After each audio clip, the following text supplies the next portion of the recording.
Sana hindi na lang ako nabuhay sa mundong to. Kung sa tulad mong nanay lang ako mapupunta. Vincent?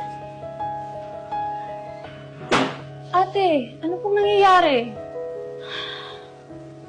Saan ba ako nagkulang, bunso?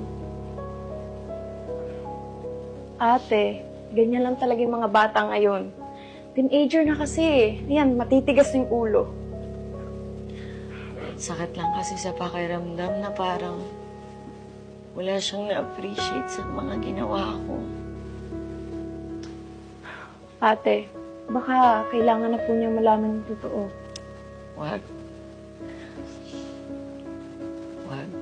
Ayokong masaktan siya. Malalaman niya rin naman yan sa tamang panahon.